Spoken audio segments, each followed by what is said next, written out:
বিসমিল্লাহির রহমানির রহিম। বাংলাদেশ জাতীয়তাবাদী দল বিএনপির ৪৭তম প্রতিষ্ঠাবার্ষিকী উপলক্ষে আয়োজিত র্যালি পরবর্তী সংক্ষিপ্ত আলোচনার সভার সম্মানিত সভাপতি, উপস্থিত আমার প্রিয় সকল সহকর্মীবৃন্দ এবং নেতৃবৃন্দ, আসসালামু আলাইকুম। শহীদ প্রেসিডেন্ট জিয়াউর রহমান ১৯৭৮ সালের ১ সেপ্টেম্বর ১৯ দফাকে সামনে রেখে জাতীয়তাবাদী দল বিএনপি প্রতিষ্ঠা করেছিলেন। তার এই ধারাবাহিকতায় এই দল হাঁটি হাঁটি পা পা করে আজকে ৪৭তম বর্ষে পদার্পণ করেছে। এই ৪৭ বছরে বাংলাদেশ জাতীয়তাবাদী দলের অর্জন হলো শহীদ রাষ্ট্রপতি জিয়াউর রহমান ১৯ দফার মাধ্যমে বাংলাদেশে কৃষি বিপ্লব প্রতিষ্ঠা করেছিলেন, বাংলাদেশ সবুজ বিপ্লব প্রতিষ্ঠা করেছিলেন, বহুদলীয় গণতন্ত্র প্রতিষ্ঠা করেছিলেন, বাংলাদেশের আইন শৃঙ্খলা নিয়ন্ত্রণে নিয়েছিলেন স্বাধীনতা পরবর্তী সময়ে। তার ওই পরবর্তীতে একটি কুচক্রী মহল বাংলাদেশের উন্নয়ন অগ্রযাত্রাকে ব্যাহত করার জন্য শহীদ প্রেসিডেন্ট জিয়াউর রহমানকে নির্মমভাবে ১৯৮১ সালে ৩০ মে হত্যা করেন।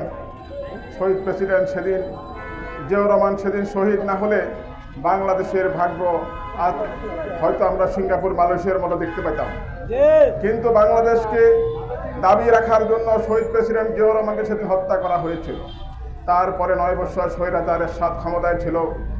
তারপর ১৯৯১ সালে বেগম খালেদা জিয়ার নেতৃত্বে বাংলাদেশ জাতীয়তাবাদী দল সরকার গঠন করেছিল।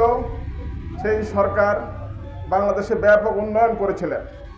তৎপরবর্তীতে বেগম খালেদা জিয়ার নেতৃত্বে তত্ত্বাবধায়ক সরকার বিল পাস হয় এবং পরবর্তীতে অন্য সরকার ক্ষমতায় আসে। ২০০১ সালে আবার বেগম জিয়া দল ক্ষমতায় আসে।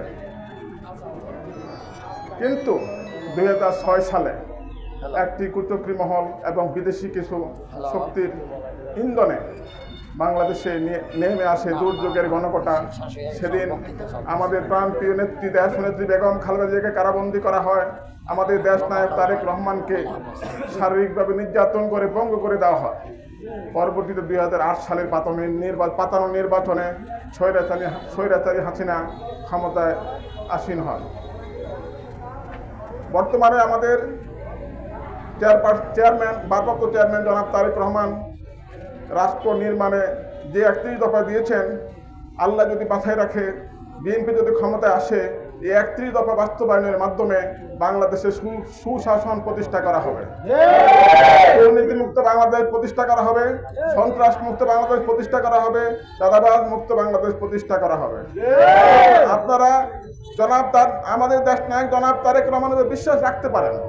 ইনশাআল্লাহ উনি যদি বাংলাদেশের প্রধানমন্ত্রী হন, উনি ওনার যে ৩১ দফা দিয়েছেন তা বাস্তবায়নের মাধ্যমে বাংলাদেশকে নির্মাণ করবেন ইনশাআল্লাহ। আপনারা যারা এই আজকের র্যালিতে অংশগ্রহণ করেছেন, আপনাদের সকলকে ধন্যবাদ জানিয়ে আপনাদের কাছে কৃতজ্ঞতা প্রকাশ করে আমি আমার বক্তব্য শেষ করলাম। আর আমাদের সাংবাদিক ভাইয়েরা, পুলিশ ভাইয়েরা অনেক কষ্ট করেছেন, আপনাদেরকে অসংখ্য ধন্যবাদ। আমি সবাইকে সালাম দিয়ে আমার বক্তব্য শেষ করলাম। আসসালামু আলাইকুম।